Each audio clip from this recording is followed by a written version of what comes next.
Okay, perfect. Anytime you're ready, Chair Norwood. Are you going to put up the agenda on the screen? Yes. Okay, give me one moment. I will do that in a second.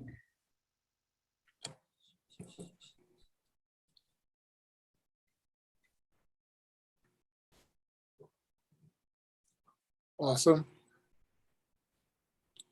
Good afternoon, everybody. I'd like to call the meeting to order for the Milpitas, City of Milpitas Economic Development and Trade Commission meeting on Monday, February 14th, Valentine's Day, 2022.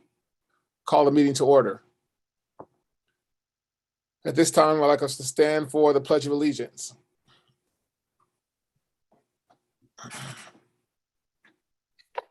Ready, begin.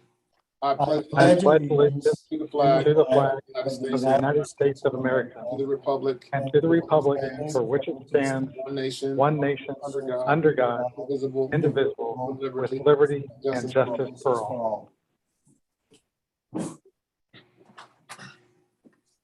Awesome.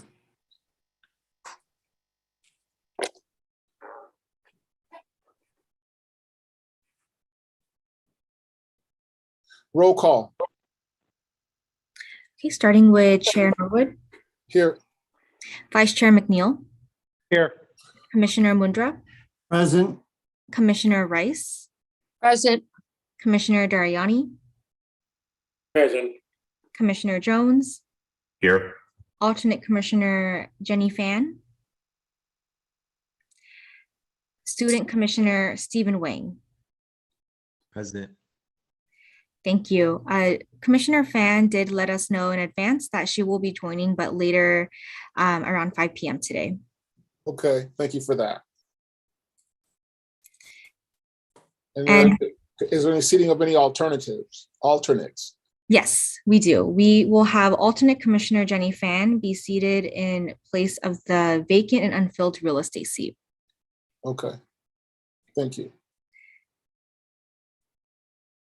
Chair Norwood, I would also like to state that Councilmember Dominguez did reach out. She is going to try to join us, and it might be a little bit late, but she is tending to a work-related matter at the moment.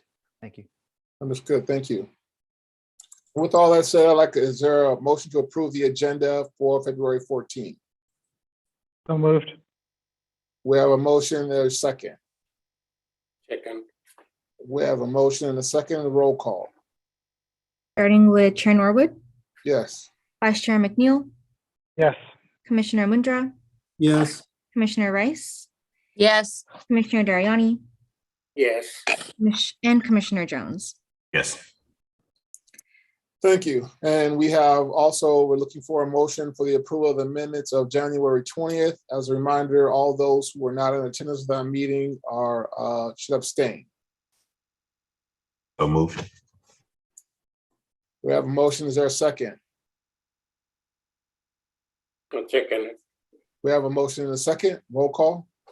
Chair Norwood, Yes. Vice Chair McNeil, Yes. Commissioner Mundra, Yes. Commissioner Dariani, Yes. and Commissioner Jones. Yes. And Commissioner Rice will abstain. Abstain. Yep. Okay, Thank you. Item 7 on the agenda, public forum. Oral public comments may be provided live during the commission meeting by first registering for the Zoom meeting in advance by providing an email address and a name. After registering, you will receive a confirmation email containing information about joining the webinar. All registered meeting attendees who wish to speak must click the raise hand icon when the commission chair calls for public comments. Participating by calling in, dial 9, use the raise hand feature. And when you're called upon, hit 6 to unmute your phone. Your phone number will be displayed in the live meeting. Staff will call the speakers to begin. All comments provided shall be limited to 3 minutes or less as determined by the chair. All members of the public will be limited to 1 comment per agenda item and 1 comment for non-agenda items. The online written comment form previously used is no longer available for public comment. Are there any public comments at this time? There are none, Chair Norwood. Okay, moving on to item 8, announcements. 8A EDTC commissioners. Are there any announcements from any of the EDC commissioners? Yes. Awesome. Go ahead. Shall I proceed? Yes. No, thank you. I would just like to update everybody that the Milpitas Chamber is moving forward with implementing in-person events, and those notices have started going out. So dates are being firmed up as the events get resourced. So things are happening. Thank you.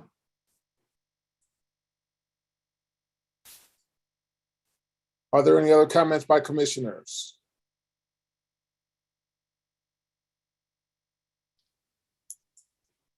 The Milpitas Unified School District is offering free testing next week, while some families are on doing something during the winter break, so that when students come back to school, they will already have their tests in hand. Parents are receiving email messages about those testings. One will be on, I believe, Wednesday of next week, and the remaining ones will be on Sunday before the Monday we go back to school. The Milpitas Unified School District is also doing some fundraising for its innovation campus, and it is doing some invitation-only events with some certain strategic partners. Anyone who'd like to learn more information about that could reach out to either myself, the superintendent of the school district, or the chair, or Director Andrade of the Economic Development Chair Trade Commission.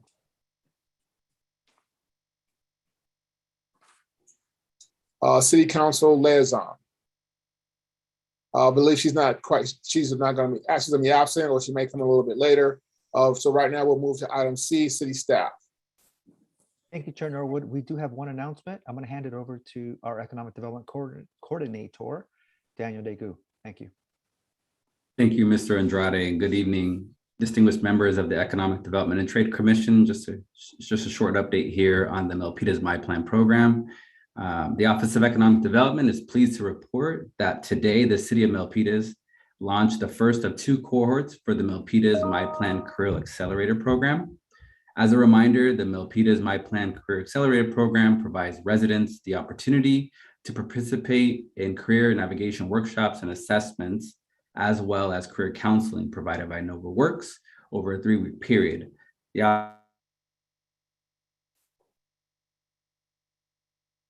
I lost Daniel. We all lost Daniel.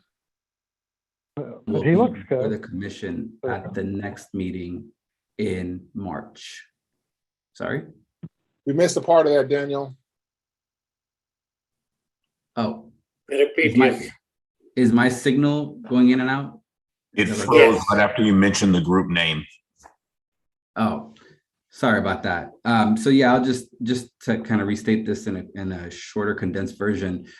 We did launch the first of 2 cohorts for the Milpitas My Plan program. This program we're partnering with NovaWorks, where we're providing career navigation workshops and trainings for Milpitas residents. We received a number of applications for the February cohort. We'll provide a much larger comprehensive update at the next commission meeting in March, which will give you an understanding of what we learned from our community outreach and what we learned from the first cohort. And we're continuing to accept applications for March. The March cohort will begin on March 14. And so more information will be coming as it relates to this item. That is staff's update. And I apologize for the signal issue here. No worries. Thank you for that update.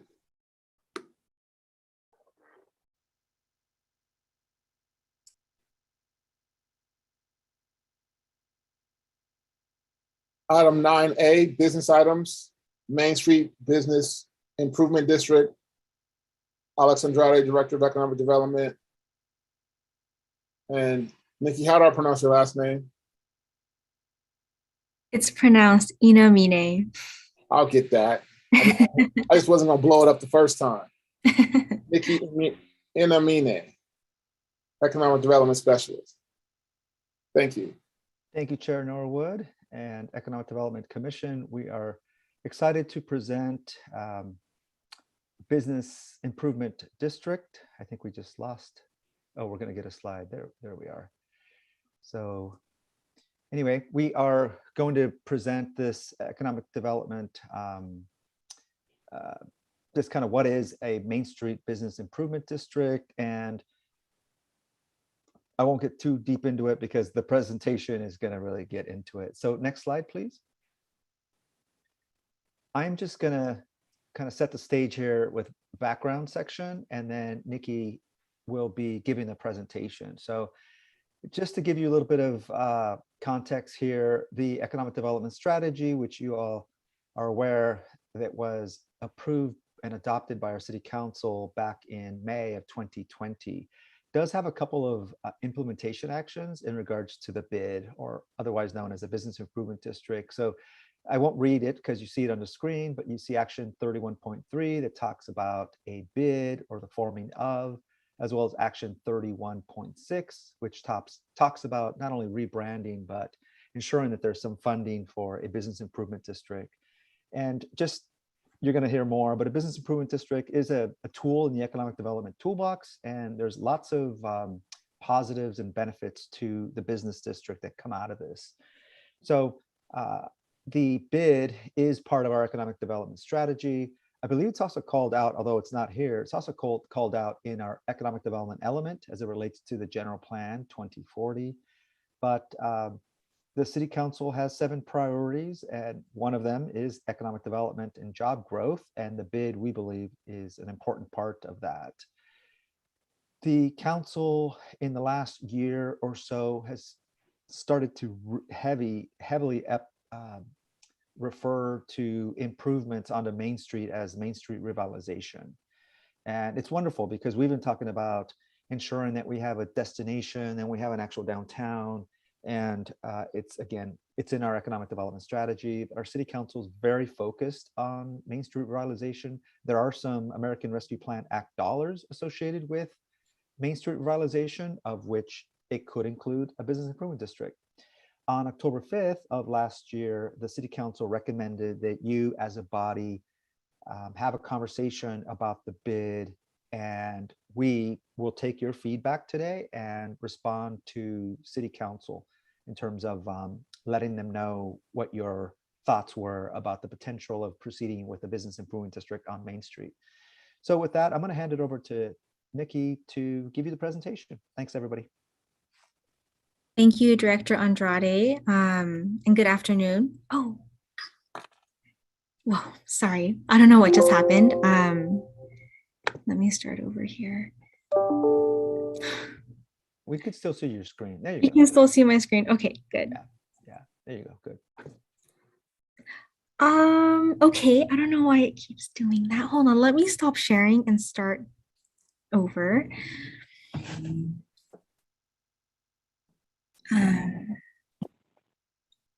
Start the slideshow from the beginning, then it'll be fine. Oh, is that? Go to slideshow. From beginning. Okay, I don't know why it's doing that. I'm clicking it and then it goes to the end. Could I call on our IT support? Nate, could you maybe have this up for us? Yeah. What you can do, click on the first slide Yeah. and do the slideshow, or start from the beginning. It should allow you to start over. It should go to the Yeah. end and start over. Start Okay. over and I'll walk you through too.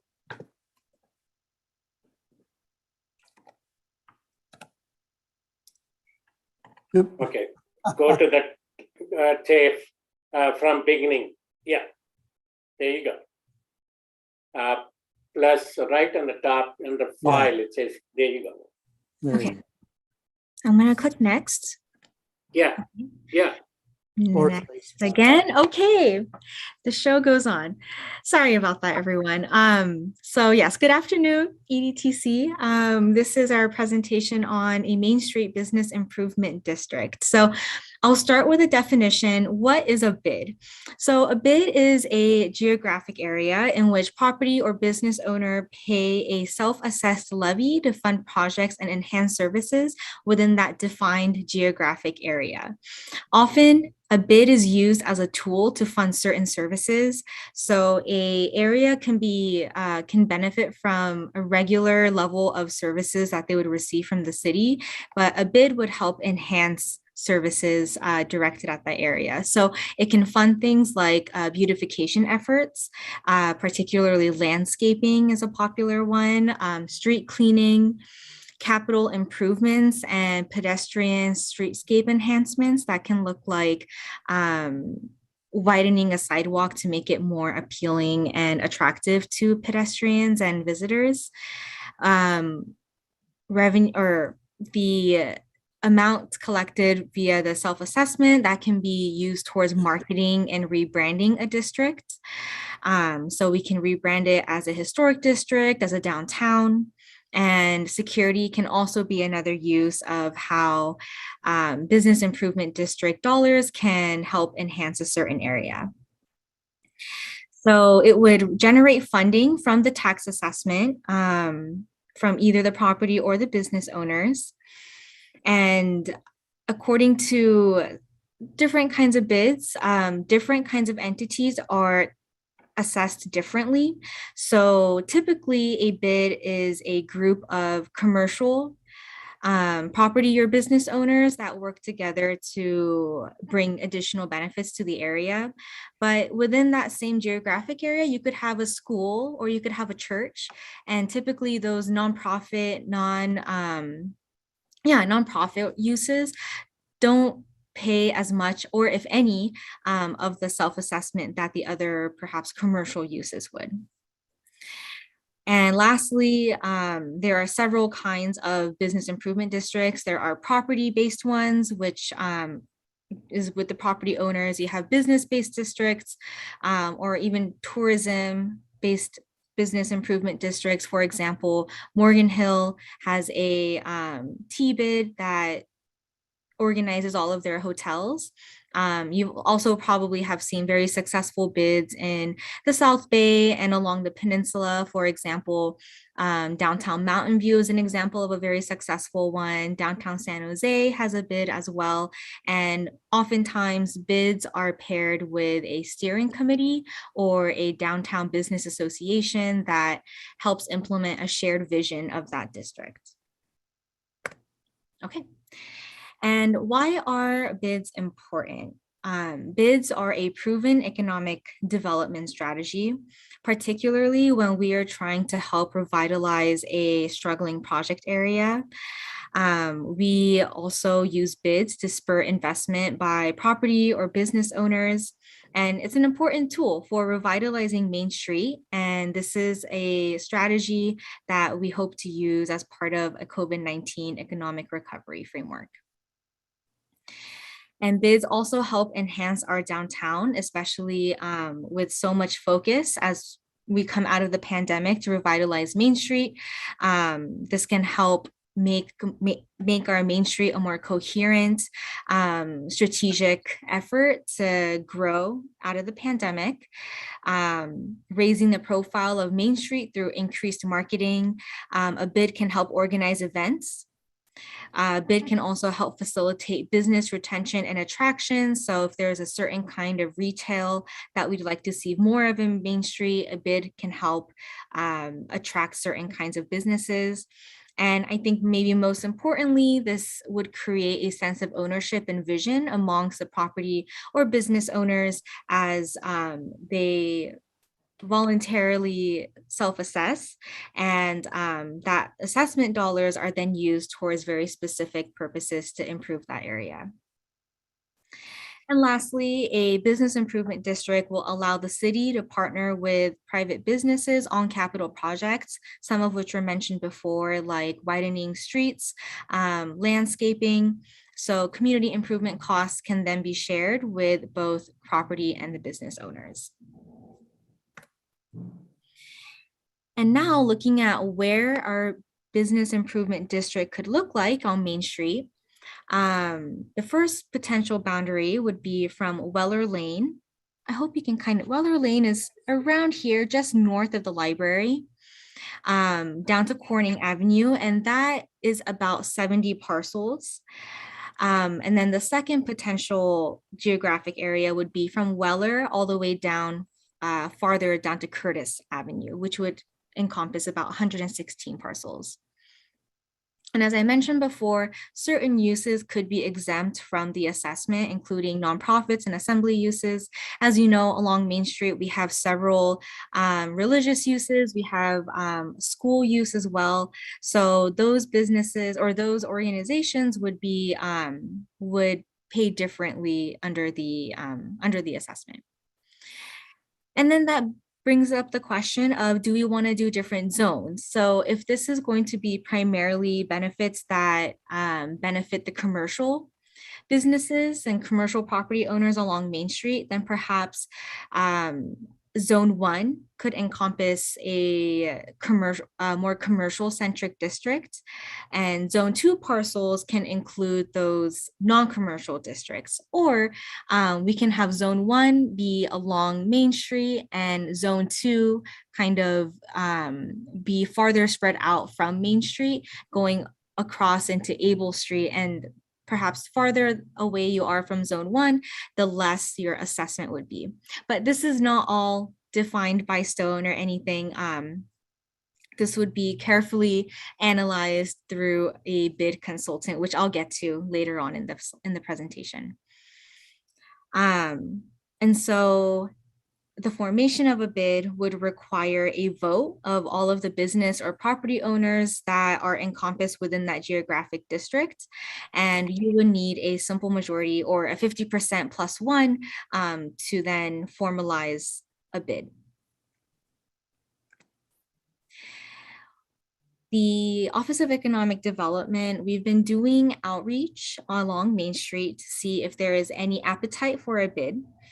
About a year ago, Alex and I went along Main Street and we went knocking on doors, spoke with about 18 business representatives, and the majority of them were interested in doing and being part of a steering committee to really bring Main Street to life the way that they envision it, and or participating in a assessment that would pay into the bid. A lot of times business representatives were interested in beautifying their areas and really interested in security. And then we also wanted to do some best practices research. Daniel and I spoke with the cities of Sacramento, Morgan Hill, Richmond, San Francisco. All of them have successful bids and shared with us some of their lessons learned and important takeaways as they went about formalizing a bid in their cities. So some of the key takeaways from those conversations was it's really important to have that steering committee or a leadership group, just a group of individuals, be it property owners or business owners, who feel passionate about committing to changing the perception and the appearance and the experience of being along Main Street. So a committed group of people who will help kind of invest their time and energy into steering what benefits would come out of a bid. And the technical size of a bid was important too. Bids typically on average had about 100 parcels. And you saw in the previous slide that in our Main Street, we have about 70 to over 100. So we're right around there as well. And it is helpful to have city-owned land within the bid as well. I see a raised hand from Commissioner Dariani. Would you like to ask your question now? I can wait, but okay, yeah, you can finish it and then I can wait. Okay, fantastic. We have a Q&A at the end, so I'll get back to you. And so the formation of a bid would require a technical report, a feasibility analysis. With city council approval, there would be funding allocated to hire a consultant who would complete this bid feasibility analysis and a engineer's report. So in the engineer's report, the consultant will determine the length of years that the bid will be in place before it can be up for renewal. It will determine the specific geographic boundaries of a bid. And if the bid passes, then all of those participating parcels will then be assessed. The consultant will determine how much each parcel will be assessed. That can be based on, the assessment can look differently based on how large your parcel is, whether you're in a certain kind of zone. And the consultant will paint a better image of what kind of benefits the participating businesses will have. And the consultant will help with business and property owner outreach and administer the vote that will essentially determine whether there is 50% plus one interest in formalizing a bid. And the cost for this would be somewhere around $75,000. And then going into the financial and the staff resources it would take to implement this idea. So as mentioned, there would be a feasibility analysis required, about $75,000 for a funding request for that. And that report would, or that $75,000 would include feasibility analysis, outreach, the report itself, and in the report, it would include an idea of what the costs would be and the implementation schedule. At our Milpitas City Council meeting happening tomorrow evening, there is an item on ARPA. There's an item to update the City Council on ARPA programs. And so there is there's a possibility that the council may consider reallocation of funds for a feasibility analysis tomorrow, happening tomorrow. And this is in line with our council priorities of revitalizing Main Street, particularly as it relates to beautification, landscaping, security. As far as staff resources go, this would fall under both economic development specialists, which at this time would be myself and Eddie. If we do end up using ARPA funding for funding the consultant, as you know, Eddie Trong is our dedicated ARPA programs staff, and so he would be helping managing this project as well. And we also have budget to help to hire an intern who can hopefully help with more business and property owner engagement. And I think something that would be a crucial part of a successful bid would be forming the steering committee, and economic development staff can be involved with helping kind of shape the steering committee. But at the end of the day, the steering committee would be responsible for determining what benefits and representing all of the participants in the bid of what kinds of benefits would best improve Main Street. Okay. And second to last slide, next steps looks like if the council and EDTC are interested in exploring the formation of a bid, then staff will go out and determine which type of bid, whether it's business-based, property-based, is the most appropriate for Main Street revitalization. And we will start reaching out to consultants for a feasibility study and then determine a scope of work for that, a schedule of implementation, and the final estimate of how much that all would cost. And last slide, our recommendation today is to receive staff report and to obtain your feedback on a potential Main Street bid. So with that, I will take any questions, or if Alex has anything else to add, please jump in. Thanks, Nikki. The only thing I would add at this point is you may remember that this item was part of the January EDTC agenda, and unfortunately we didn't get a chance to it because I think we went a little bit long. However, whatever shared tonight, we likely would share with the city council tomorrow through verbal feedback, since it's not going to make it into the agenda report, since that's already public. Thank you. Okay, I see 4 raised hands. I'll start with Commissioner Dariani since I saw yours first. Thank you. First of all, I want to congratulate you. I think it's a good presentation. It provides all the information that I need. One question that I had at the start of the presentation indicated that each entity will determine the self-assessment. But later on, you talk about the consultant will provide recommendation for the assessment. Those two things seem to be contradictory. The first part, I'll come back to the first part. If it is self-assessment, what are the guidelines for the self-assessment? If some business owner says, I'm willing to pay X dollars or X percentage my revenue, whatever the case might be, formula might be, and other business does not come forward, how do you enforce the self-assessment? Thank you for that question. So yes, the amount that would result in each business's responsibility for the self-assessment would be determined by the consultant.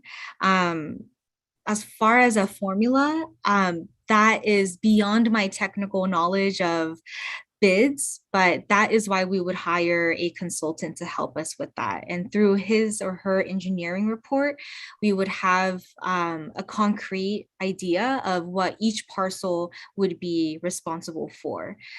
I think there are various factors that go into determining what that assessment looks like for each parcel. But once a bid is formed, every parcel within that geographic area would be assessed. I can Okay. also add a little bit of information here. As Nikki was indicating, every parcel, if it becomes a property-based bid, every parcel owner will pay something different because it's going to be based on square footage. But I think, Okay. Commissioner Dariani, you're touching on something that's really important, because that the term self-assessment means that they must decide to self-assess themselves. And that's why we've talked earlier about that 50% plus one. So there has to be a majority of property owners or business owners within that geographic area that decide to assess themselves. There could be some property owners and business owners that decide they don't want to do it. But because they're in this majority-based area, they will have to participate. And so, that's a really important component to it, which is one of the reasons why a consultant will help us with the community and business engagement, property owners. We need to really, using the term assess, we need to assess whether there's even interest in the development of a business improvement district. This is an entity that is run by the businesses and the property owners. So it's best if we get 60, 70, 80% of those entities that are willing and wanting to self-assess themselves. Okay.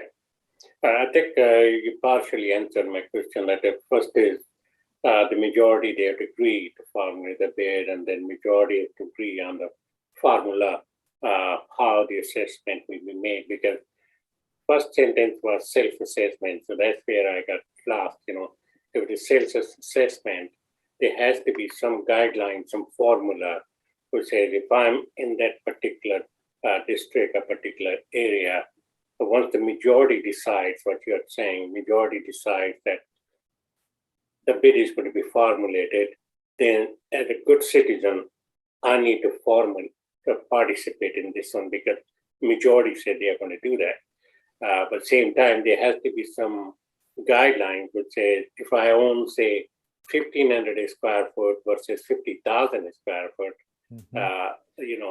assessment would be proportionate either to the property or the revenue the businesses they generate. But there are some variation. You mentioned that certain entities will be exempt from the assessment. So that means some homework needs to be done and guidelines need to be formulated that who's exempt, who's not exempt, and who's not exempt, how they are going to proportionately, they are going to contribute towards this thing. You got it exactly right. And it's a highly technical expertise that we need, a third-party independent firm that can talk about those formulas, because there's various ways of going about this. The mechanism is the business improvement district, but yes, we need to ensure that the majority of those folks, be it property owners or business owners, understand not only their annual assessment, but agree to that formula, because there could be various formulas, some of which may be a positive or a con to a property owner or a business. So yes, you're absolutely right. I don't want to dominate this conversation, but one follow-up which might help would be, since we cited other cities who have formulated the bid, it will be good to do the benchmarking with the other cities, how they have formulated the assessment, how they have formulated if there's a data, if I'm the business owner, if I'm a data-driven guy, if you come and give me the presentation that the bids have been formulated in Sacramento, in Cupertino, in Sunnyvale, and San Francisco, and this is the way those bids are operating, it will help me as a business owner make a better and informed decision. Thank you. Agreed. Thank you. Thank you, Commissioner Damiani. I see Commissioner McNeil's hand is raised also. Hello, this is Jenny. Hi, Jenny. Hi. Sorry to be late. I just got out of work. No worries. We're glad to have you. Thank you. I am in the car. No problem. You have some good listening to, almost better than a podcast. Okay. Thank All you. right. So my questions, I've got two or three, and I won't go through these really quickly. So this Main Street vitalization, it will help the entire city. And I think I want to make sure that we're not putting the burden of this on the current property owners, because we're asking them to really help out, and any future tenants, I guess it would help the property values for those current owners of those parcels, but I don't see, where I just want to make sure that they're doing their fair share. So that's more of a comment than a question. My questions really get to where we were a year ago, and where we've been talking for a year and a half about a Main Street Gateway project, and we've had workshops on these ideas, and want to know where that's going, because the ideas stretch from anything very, very elaborate, where bonds would be required in order to really revamp the entire downtown, to just revitalization efforts such as security or storefronts. So what happened to that, and how does this all play into this bid project? Nikki, would you like to take the first take, or let me know? Oh, Would you go like to ahead, do? Alex. Okay. Thank you, Mr. McNeil. And I, Commissioner McNeil, I will probably add Economic Development Coordinator, Mr. Degu, to help us out here. So if I'm not mistaken, you participated in what were known as community conversations with Catalyze SV sometime late summer, early fall. We had 3 different conversations with them, public meetings. I think I would agree there were really great conversations, and a lot of in-depth information was shared. Clearly, there's a desire to develop a downtown as a destination and placemaking.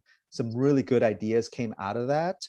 And so the Gateway / Main Street specific plan was just kicked off. And this is where I would bring Daniel in, if he's still around, to give a little bit of information as it relates to the specific plan, because I think that's just a really important conversation as it talks about long-term planning for Main Street.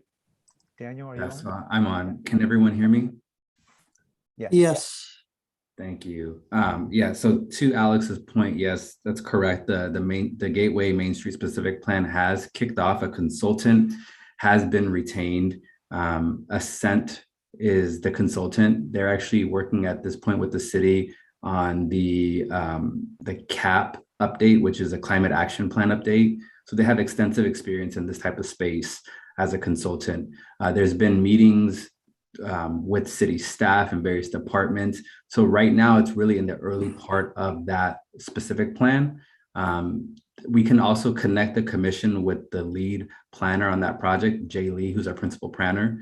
But there's going to be a lot of important work that's going to be done in that for that specific plan that will relate to Main Street revitalization. The bid will only support that in various complementary ways. So that's the kind of update I can give right now. Director Andrade on the Gateway specific plan. Thank you, Daniel. I do see that our Assistant City Manager, Ashwini Kantak, is on. She may want to share other potential efforts that we may be starting sometime soon. Or maybe it's ARPA related. Sure. Yes. Thank you. Thank you for the question, Commissioner McNeil. So as they mentioned, we have kicked off the specific plan process. And what we'll do is go back and talk to our planning staff and see what may be a good point to bring an interim update to this commission. Because it's still going to take some time to bring kind of a draft plan to you, but we may be able to provide kind of a progress update on how we've taken the information from those community conversations and incorporated it into the planning process.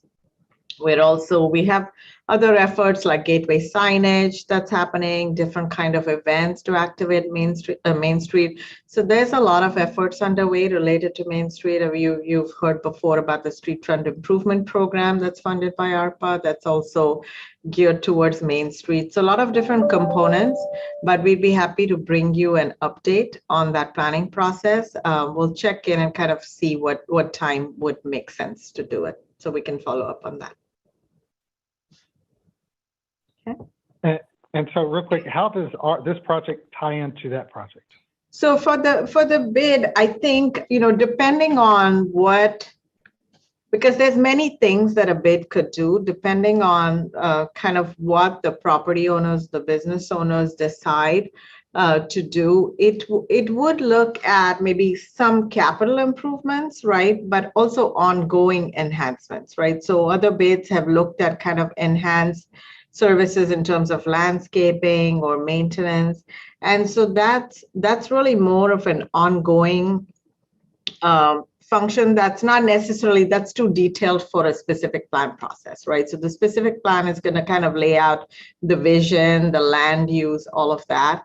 And then this would be supplementing sort of what is that vision with the property owners or the business owners kind of assessing themselves to help there. But again, I would assume, given that the assessment's probably going to be at a pretty reasonable amount, I would assume that it's more for enhanced services rather than any big capital projects.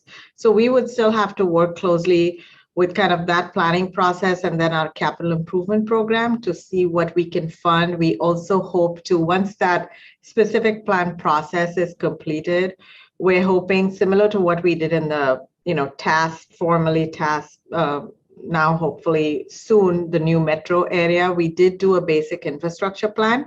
And then based on that, we came up with impact fees, right? And that's something that we envision doing for this area as well. So as development occurs, those fees would also support things like transportation infrastructure, parks, utilities, etc. So it's a lot of different components. And that, again, that planning process is going to really lay out the vision, land use, objective design standards, all of that. Thank So you. hopefully that helps. Yes, thank you, Assistant City Manager Contact. I think that's incredibly important. The other piece that we have yet to talk to or about is how this benefits the business community. At this point, we do not have a downtown business association. We do not have a Main Street business association, if that's the name. So it gives them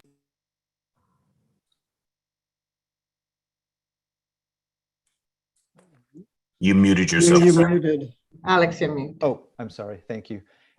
It gives them a political and uniform voice to come and talk to the economic development and trade commission, to speak with the city council. And it's really, really important to have that level of not only connection and camaraderie and association among the business community. So that's the other part that I think is going to be very beneficial in the future if a bid was to be established. Thank you. Thank you. We have Commissioner Mundra. And Thank you. And then Commissioner Jones after that. So some really pretty good ideas there. I have 2-3 different comments to make here. First one was in these community meetings that when we discussed what would people like to see on Main Street, it was basically a very mixed use, multi-stories with restaurants and parks and everything, and business offices and so on. So that the experience of being there, it was something the attendees kind of really valued. So that was the comment on that. And going back to what Alex just raised is, what is the attraction to businesses? What kind of sell do we have? What is there to draw businesses into that area? We need to give that some serious thought. And my last comment is basically moving forward, what we need to do is bring in new businesses with the ability to be successful. And once we do that, we bring in businesses that are successful, they will automatically build the numbers for the jobs. And that definitely ultimately benefits the city. So, and this is kind of part of what we may be implementing at the chamber, is that,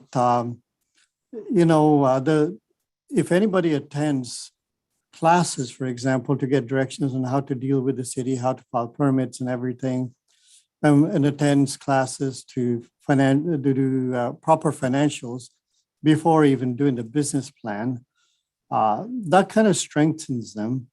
And as a reward, maybe they could get 50% off on their filing fees for the licenses and so on. And that would really help to not just attract new businesses into Milpitas and fill all these locations, but it would put them on a strong footing where they're not just starting off a business and saying, well, let me see what I can do for 3 months, and then they disappear. So that's very critical.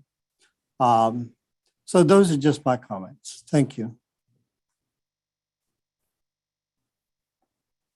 Thank you, Commissioner Mundra. Thank you. I believe Commissioner Jones Yes. had a comment. Okay. Thank you. In answering Commissioner McNeil and Dariana's question, my original question was actually answered. And Commissioner Mundra just brought up a good point. And so I would actually end with a comment as well, that perhaps the consultant that we bring in can provide us some benchmarking options where we can look at some similar class city and size, and we can look at some best practices so that we can up level our impact for the business owners going forward. Noted. Thank you. Thank you. Are there any other questions from commissioners at this time? Thank you. Seeing none. This is Commissioner. Go ahead. This is Commissioner Rice. I just had a quick question. So Nicole, the ones that would be exempt from participating would be place of worship, schools, people who don't have city taxes. Is that right? It depends on the type of bid that gets set up. That's certainly one way to exempt certain businesses. And other places, residential developments are also exempt, but in other places, residential developments pay into the bid just at a different rate. So even if you're nonprofit or religious use, it really depends on kind of what best sets up Main Street to be this kind of downtown that the businesses want to see, and if that means some nonprofit uses would participate in some way, then that's a possibility. But I think at this point, our consultant would really help us get down to the details of who would pay what and who would participate or who would or wouldn't participate in the assessment. Okay, I'm just thinking that those uses probably have some of the larger parcels on Main Street. Mhm. So, yeah, so that is definitely something to be taken into consideration, in the bid, because there's a lot, more spaces taken up from them than some of the smaller business owners. So that was just my comment. That's true. Yes, thank you.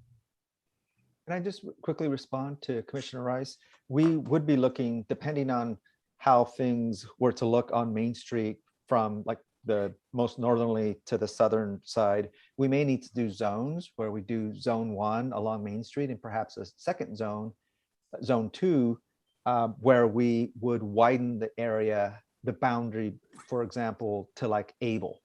And we would be able to bring in more businesses and uses that maybe aren't as many of the assembly type uses that we would see along Main Street. Thank you. Okay, thanks, Alex. That makes a lot more sense. I believe we have Half Bond's hand up, our alternate. Yes. Hi, everyone. I just have a quick question. When we receive bid and we're working on it, do we have a specific focus like diversity, different ethnicity, and different business types, or that is not our focal point? That's my question. How do we evaluate the bids? In what point? What is the focus here for the Main Street business area? Thank you. Thank you, Commissioner Fan. I'll take a stab at this, and Director Andrade, please feel free to jump in. But I think the short answer would be the main focus is Main Street revitalization. We want to create a thriving downtown district along our Main Street that would involve everyone along Main Street, and particularly our commercial users. Certainly, we don't want the assessment to make it so that it's exclusive and only certain businesses benefit while others don't. So we do want the bid to be inclusive of whichever commercial properties make the most sense. But the benefit should be equitably distributed among all of the participants in the bid, as that's what they are paying for. Okay, thank you. Thank you. I want to circle back to something that I heard in the presentation, and that was the council is potentially deciding to reallocate ARPA funding for the Main Street revitalization. Is that what I heard? That's right. Yes. And the purpose of ARPA funding was to support businesses for COVID relief. Is that accurate? Yes. Sorry, go ahead, Assistant Manager. Yes, thank you, Commissioner Norwood. So there's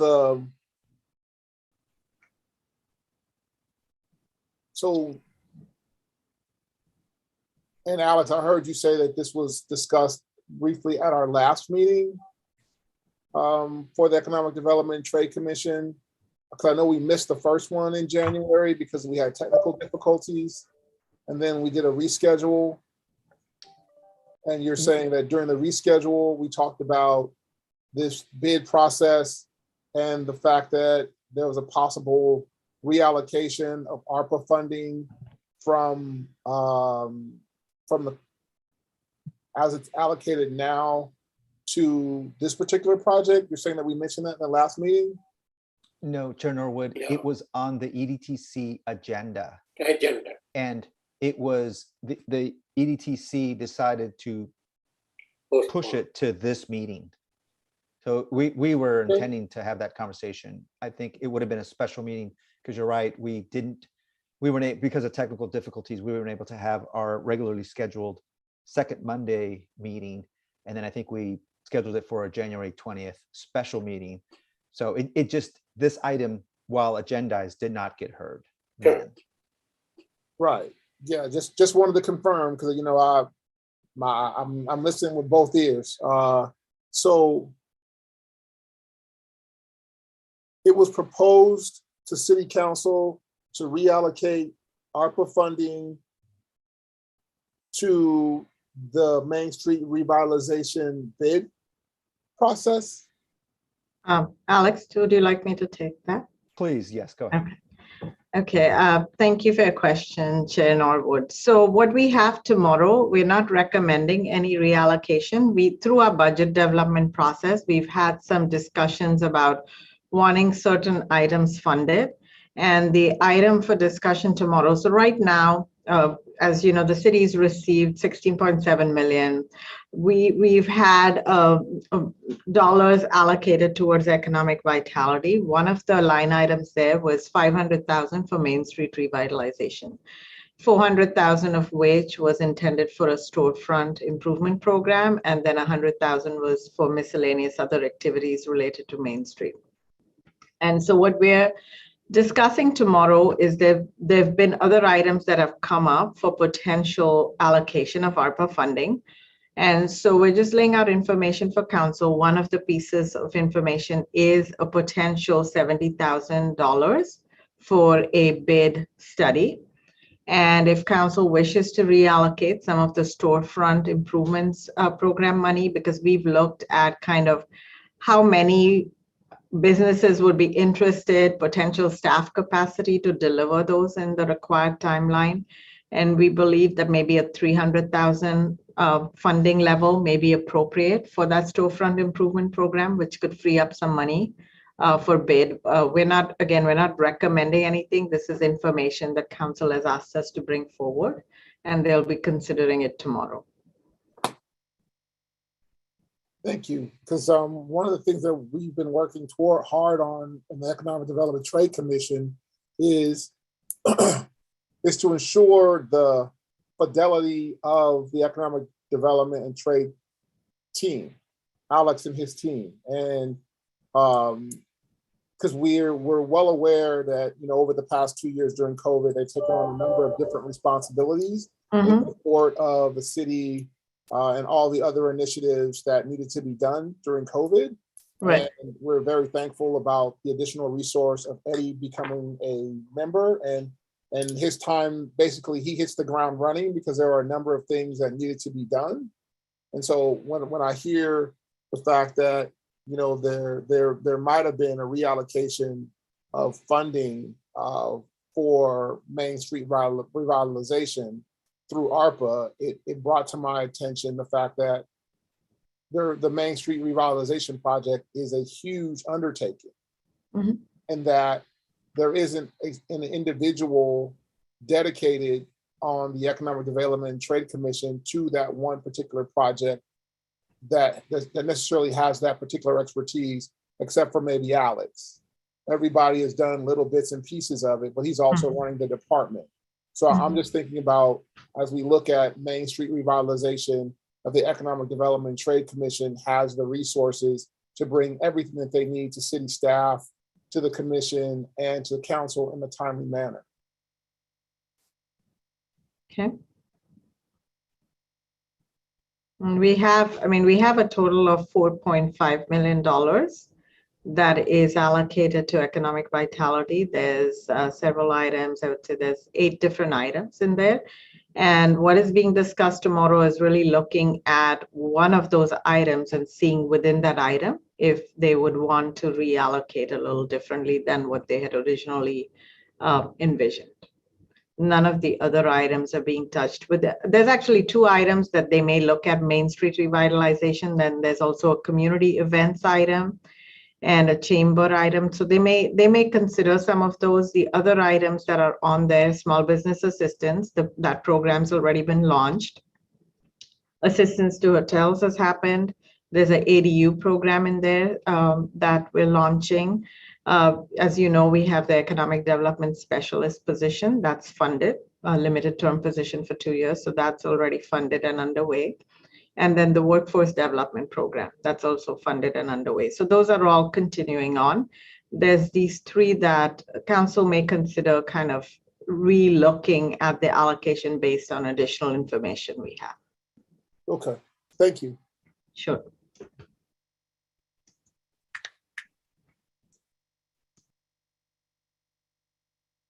Seeing there are no other comments or questions, is there a motion to receive this report? So moved. Second, Commissioner Rice will second it. okay, we have a motion, roll call? Starting with Chair Norwood, Yes. Vice Chair McNeil, Yes. Commissioner Mundra. Commissioner Mundra, you may be muted. Yes. Thank you. Commissioner Rice, Yes. Commissioner Dariani, Yes. Commissioner Jones. Yes, sorry, my button wasn't working. No worries. Thank you, Commissioner. And lastly, Commissioner Fan. Yes, Thank you. you're welcome. Awesome. Thank you, everyone, for your lively contributions to the conversation. I assume there was no public comments? Oh, thank you, Vice Chair. No public comments, no raised hands. Item B, ARPA Small Business Assistance Grant Program Update. Thank you, Chair Norwood. Good afternoon, members of the Economic Development and Trade Commission. My name is A. Trong, Economic Development Specialist, focusing exclusively on ARPA programming. Today, I'm here to give you an update on a programmatic update on the ARPA Small Business Assistance Grant. I'm very cognizant of the fact that we're past time and that I'm in the middle of the way between you and dinner time. And so I will make this into a brief update and leave the majority of the time for questions for your consideration. So just a quick background. This is just a recap of what the program is and what council intent has been. On August 9th, the City Council approved $1.5 million to award $5,000 grants to small businesses that have experienced negative economic impacts due to COVID-19. Since that time, the city has contracted with Life Stories, which is a technology company based out of Seattle, to administer the grant, while they have partnered with the Silicon Valley Central Chamber of Commerce and the Milpitas Chamber of Commerce to provide marketing and outreach support and technical assistance for small businesses needing additional assistance for applying for the program. Just a quick recap of the eligibility requirements for wanting to apply for this program. It must be a small business with a current City of Milpitas business license and employs 1 to 25 employees. This business must also operate a physical commercial storefront within the city limits. However, daycare centers, if they are home-based or commercial, do not need to comply with this particular requirement, having a physical commercial storefront, but they do need to be located within the city. I'd also demonstrate good standing with the city and no code enforcement issues, no wage theft violations, and that the business is in good standing. Just quickly, what is the grant award process? An eligible small business meeting the eligibility requirements stated in the slide before and has submitted a complete application will then be entered into a lottery process. The reason for this lottery process is to ensure that there is a fair and transparent process, and so that every small business has a fair shot of getting access to the grant funding. However, while the city encourages every small business to apply for this grant, the City Council has indicated that certain categories of small businesses be deemed especially encouraged to apply and would skip the lottery process. This includes daycare centers, whether they are home-based or commercial-based. This also includes fitness, recreation, and yoga studios, as well as past applicants of the 2020 Microenterprise Grant Program that did not receive a grant award. Those 3 categories of businesses will skip the lottery process and will receive their $5,000 grant funding for this program. The grant awards will be distributed in 2 tranches. The first tranche is happening right now, and which closes on March 1st is the first deadline. And the second tranche of $750,000 will also be distributed in the later part of this year.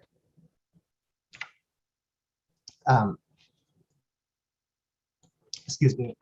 When I'll go over the marketing and outreach plan so far, in terms of what the city has done in addition to our partners, we have issued 2 press releases to local media to promote the program. We've also done 3 email communications to our dedicated email list, a connected article which will be distributed to over 24,000 Milpitas households will be coming out the last week of February. We've also distributed a communication about this program in Milpitas Matters. We just posted a rotational web banner on the city's website. If you click on the city's homepage, the banner will show up as the second item that's going to be rotated. You'll see COVID testing as the first item, and then the second item will be about the ARPA Small Business Assistance Program. Staff is currently working on an advertisement that will be placed on the Calaveras digital billboard. We'll also be promoting through the city's social media channels about the program. And in addition, staff will also be canvassing to deliver flyers directly to small businesses, particularly on Main Street and other places of need. I'm also making my rounds with various community groups, the Lions Club, the Kiwanis Club, and other groups to seek an opportunity to make a presentation to promote the program as well. And if we can't get a presentation, then we will ask for this program to be distributed via email communication. I also just received an email from the Silicon Valley Central Chamber of Commerce, and they will be sending about 440 large postcards directly to Milpitas businesses to promote the program as well, in addition to their digital advertising efforts.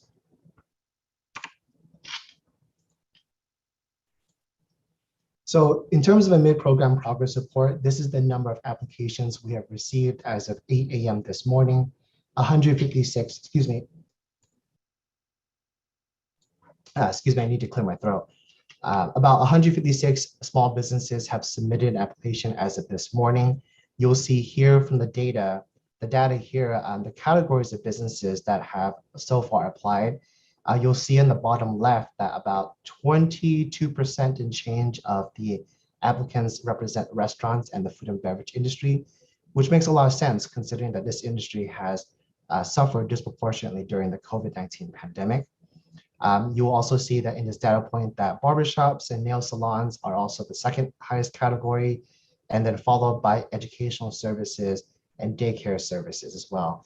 Educational services is primarily tutoring, after-school programs, and then also I want to point also to your attention on the left side, which is miscellaneous, which incorporates a wide variety of businesses that don't fit neatly into one of these categories. For example, ice cream manufacturing. I didn't even know that was a thing in Milpitas, but it was good to know. And while I do want to also make a note that while 156 applications seems great on the face of it, we really want to promote this program much further and much more widely available. Based on the amount of budget funding that we have so far, we really have enough funding for up to 280 businesses. And so we definitely want to promote this, and we'll ask for the commission's assistance in promoting this program as well. I want to highlight some of the responses from what the applicants have been stating when they answer their questions about how COVID-19 has really hurt their businesses. So I wanted to share 3 samples about what the applicants are sharing about their own personal experiences. You will see here that one applicant wishes to use the grant funding to assist with paying their staff more money and to help them because they've been very loyal to the business, and that would actually help them get by. Another business shared that they've lost 75% of their annual revenue due to the shutdowns and to the lack of business. And so definitely this business definitely needs the assistance or whatever they can get. And a third business has also shared that they would use the funds to buy masks, air filters, UV light, disinfection, and other upgrades for social distancing so that they can help respond to the COVID-19 public health emergency. So in terms of next steps, the next step is that staff will continue to promote the program to the Milpitas business community until March 1st at 11:59 p.m. We will also ask of the commission's assistance in also promoting this far and wide as well. Once the application closes, we will then finalize the lottery process and conduct it in a fair and transparent manner in a public forum. And once the grant awardees are selected, we'll distribute a grant award letter and disperse funds. The next step after that is to prepare for phase 2 of the second tranche of funding later in this year. And so the recommendation is to receive staff report and to get your feedback on how we can promote this program far and wide. And that concludes my presentation. Are there any questions from the commissioners? Thank you, Eddie, for your presentation. Much appreciated. We have Commissioner Mundra's hands up. So let me see. So I had a question. Was there any feedback on why more businesses did not apply?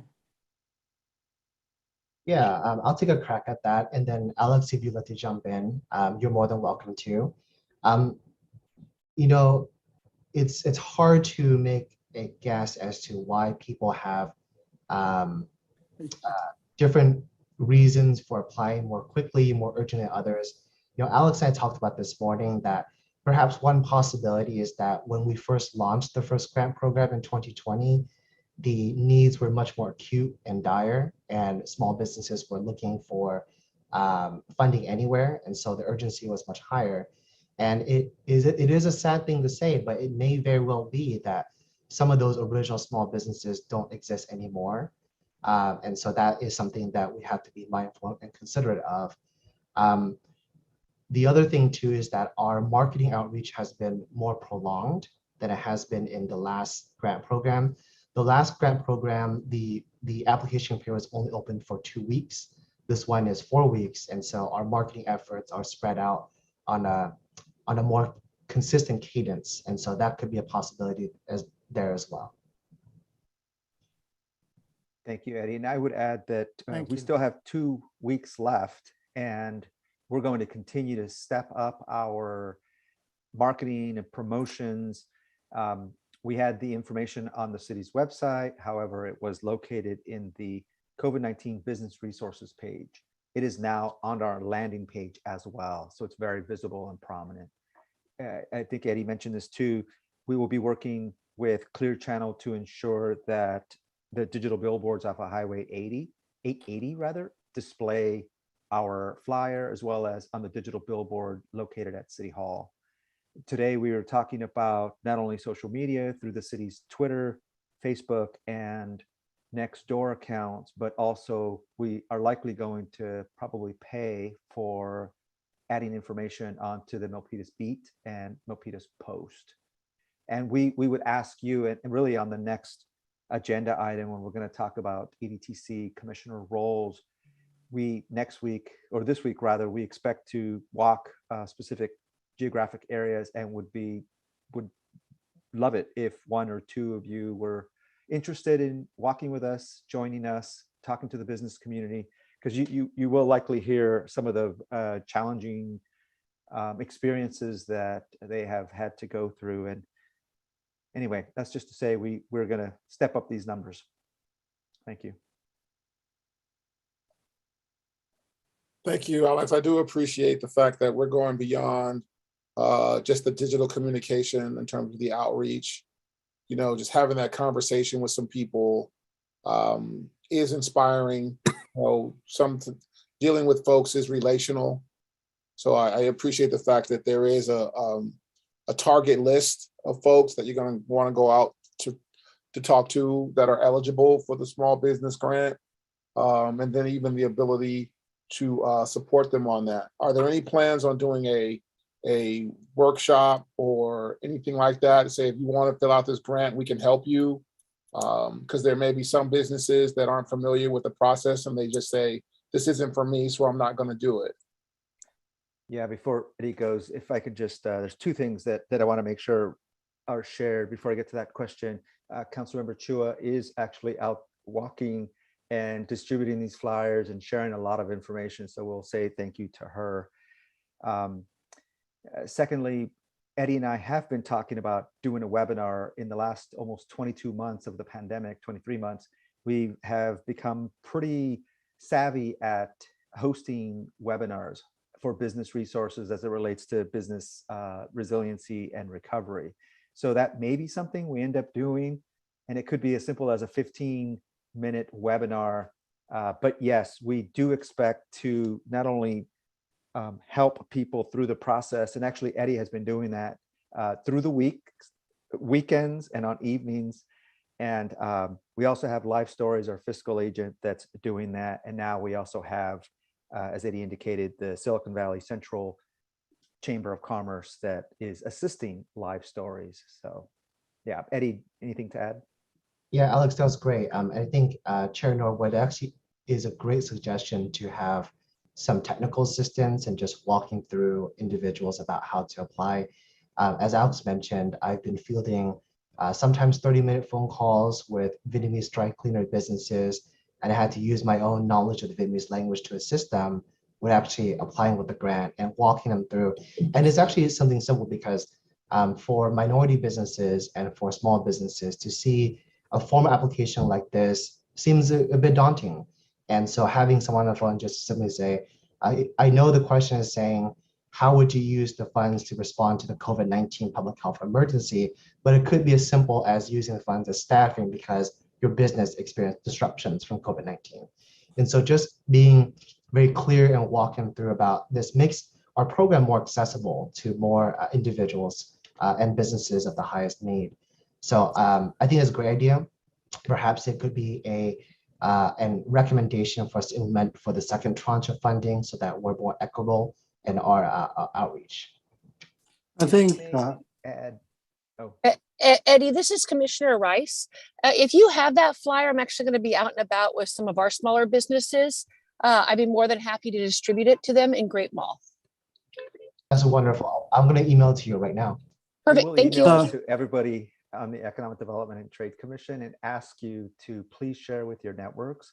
Also, the other thing that's really important about this ARPA funded grant program is that while this is a financial assistance grant program, the Silicon Valley Central Chamber of Commerce will also provide free technical assistance. And that can mean marketing, helping getting a better online presence, business plans, and the like. So there are some businesses that may not need financial assistance because perhaps they receive EIDL or PPP funding, but need that technical assistance. So we're really trying to provide more of wraparound services with financials and business technical assistance. Thank you. so I have a couple of comments.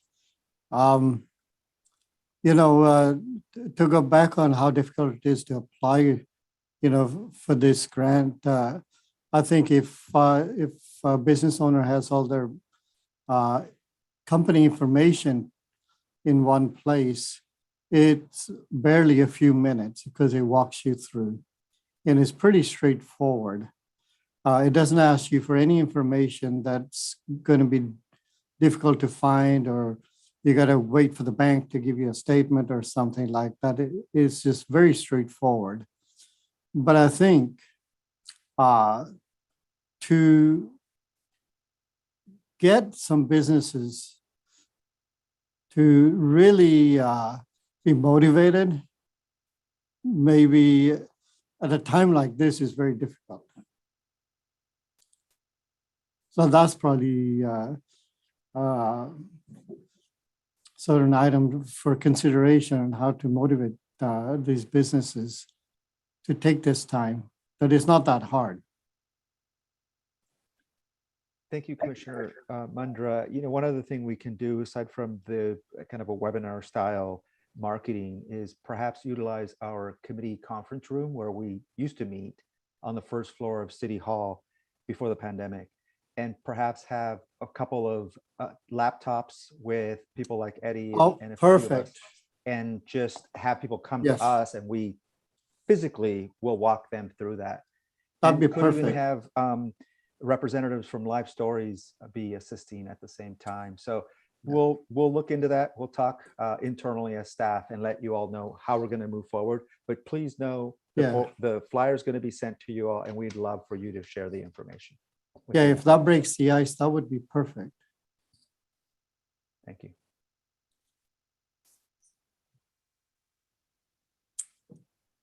Chair Norwood, you're muted. Any other questions at this time? There a motion to accept the report? I think we have public comments. Oh, public comments. Thanks, Casey. Nicole, are Thank there you. any public comments? We do have a member of the public attending, but no raised hands at this time. Okay, awesome. So at that time, there Motion- are no public comments. There are no additional requests from the commissioners. Is there a motion? There is a motion. Okay. Like it. I don't know who said it first, but I'll let him say it first. I'll second it. okay. We have a motion in There's the now second. a raised hand. I think I just saw something come through my screen here. Oh, thank you. Yes, you're right. Now we do have a raised hand for public comment. Urvish Kumar Mehta. IT, could you help us unmute him or bring him in?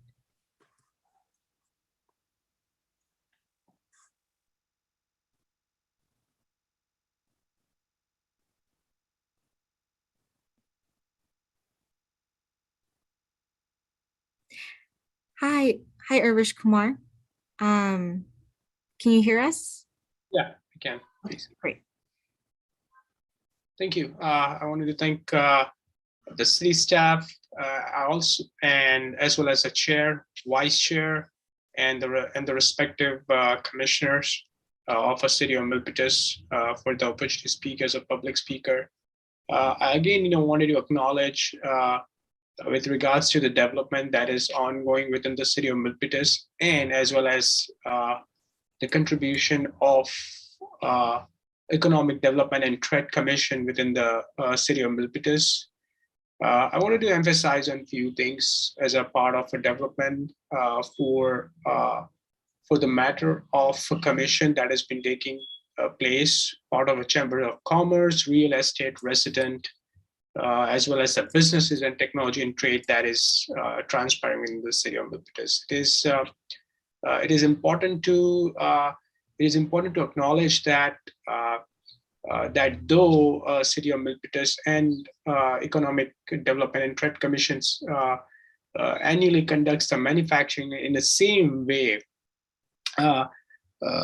City of Milpitas is participating in could participate in the Technology and Trade Summit as well as the international summits, which lead to be proved that the City of Milpitas Commission is also can be a part of a multiple summit that is going beyond the boundaries of the city's own commercialized and industrial businesses, and as well as they have the involvement within the scope of implementation of a sister-to-sister communication build out, as well as making sure about that not just cities participating as a part of a commercial industries within the city of Milpitas, but they are also prone to inviting the other industry to the city of Milpitas, as on a day-to-day basis.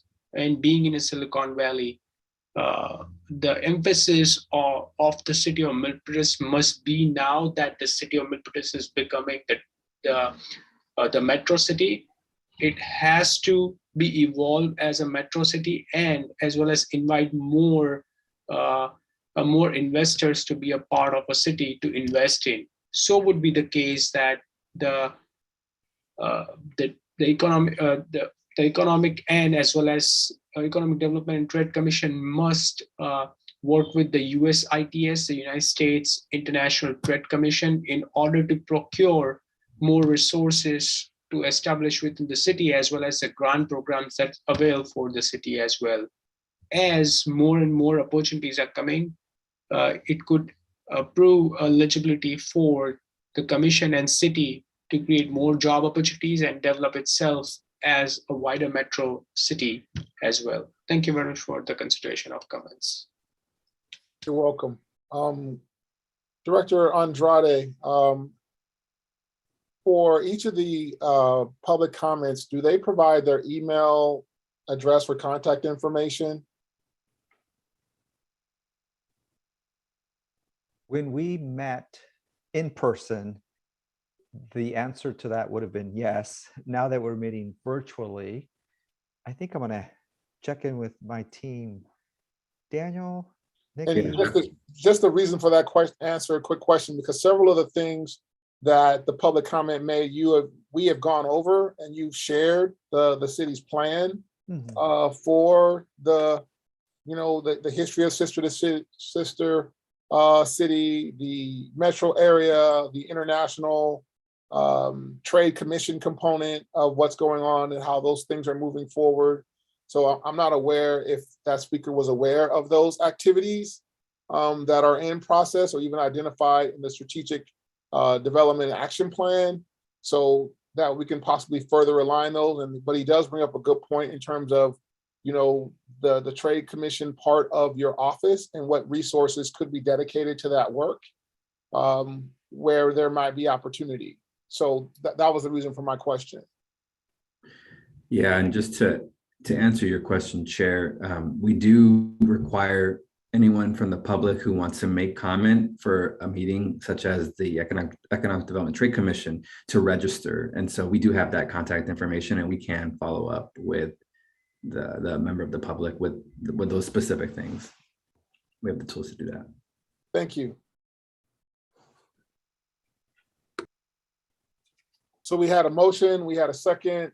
We didn't get to roll call. No, did we get to roll call? No, not yet. Okay, so we're at the roll call point. Perfect. I'll start with Chair Norwood, Yes. Vice Chair McNeil, Yes. Commissioner Mundra, Yes. Commissioner Rice, Yes. Commissioner Dariani, Yes. Commissioner Jones, Yes. and Commissioner Fan. Yes. Thank you. Awesome. Motion carries. Next item on the agenda. 9C, Commissioner Roles and Involvement. Chris Norwood, EDC's Chair, and Casey McNeil, EDC Vice Chair. Background. In alignment with the City Council, approved the EDC work plan for the fiscal year 2021-22. Chair Norwood and Vice Chair McNeil lead a conversation related to the Commission's roles and involvement, including but not limited to actionable leadership, ambassadorship, providing expertise on hospitality and workforce development, business outreach, leveraging education networks, supporting international trade and commerce, manufacturing day participation. Recommendation, EDCC discussion on roles and involvement based on fiscal year 2021-2022 work plan and a vote on a schedule with specific commissioner assignments. I am not sure, based on the time that we are at now, we would be able to get into the level of detail that we would want on that. Are you looking for a motion to table? I am looking for, I would like first to talk to Alex on that. Is it a possibility of, we have an idea of next month's meeting, or is this something that we could potentially have a special meeting to discuss? Because I think it would probably take anywhere from 30 to 45 minutes. Yeah, Chair Norwood, I think the At least. estimated time frame, yes, agreed. It would be at least. Thinking about the March meeting at this particular point in time, and the ED team can help here. I do believe, as Daniel reported earlier in announcements, we would have an update as it relates to the Noble Works Workforce Recovery Program under my plan, as he indicated today, was the commencement of the cohort. So we'd like to provide you an update as to how that's going, as well as there's the next cohort that's going to start in March. So we would have that. And then this item, I think, yeah, I think that would be a good agenda for the March meeting. I believe, I'm sorry, Alex, I also think we would like to hear a little bit more for the Gateway project as well. I think we discussed that earlier to incorporate that into one of our meetings. Yeah, and that could be a 15, well, let's call it a 10-minute presentation. I have a feeling that that would generate quite a few questions. And so that could be a 25, 30-minute conversation perhaps with our planning department. At least. Okay. Yeah. So their motion to table item C until the March 14th, 2022.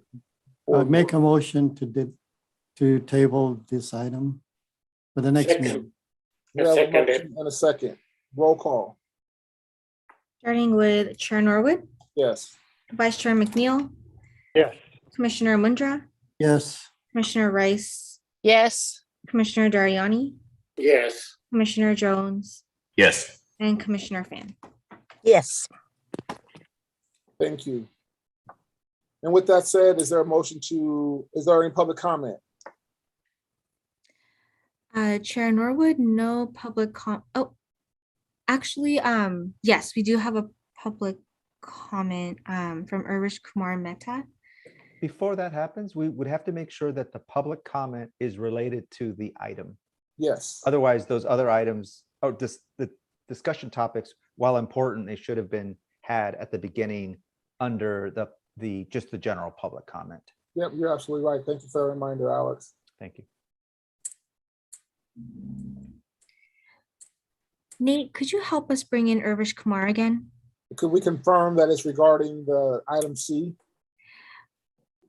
Right. Mr. Urvish Kumar, if your public comment is related to item 9C, we welcome you to provide public comment once you're brought in. Again, I wanted to thank you, the entire commissioner, as well as the city staff. As a part of item number C, I also, wanted to emphasize on one thing is that though the city of Milpitas commissioners are having the duties bound to the commission of the city of Milpitas, however, the jurisdiction, as outlines in the commissioner roles, the jurisdiction can be expanded to the county, state, and as well as the federal level. I wanted to establish here a referendum where the Economic Development and Trade Commission could engage with the Federal Communication Commission, Federal Trade Commission, as well as the representation offices within the federal, state, county, and a city's jurisdiction as well. As once the work and the responsibility and the roles outlined within the commission respective bylaws, open government bylaws, it is important to acknowledge that the commission within the outline roles and as well as the scope of improvements defined, it can work with the various commission within the entire country. So would be the case that when any community relationships are being developed, there are chances that there are opportunities that could avail, which allows every commissioners to have an ex parte communication as well accordingly with the respective agencies as well, to ensure that the commissioners' roles are defined and their votes are being counted. The commission must be registered with the Federal Election Commission as well, as they do keep the records of the reporting of the commission's activity, and as well as where they would be voting as an affiliation of the individual with the parties. So it is important that this particular referendum be implemented in such a way that the commissioner upon the chambers of commerce as well as the school real estate development that is happening and expanding the bylaws boundaries outside from the city, county, state, and federal jurisdiction perspective. Thank you very much for the consideration of comments.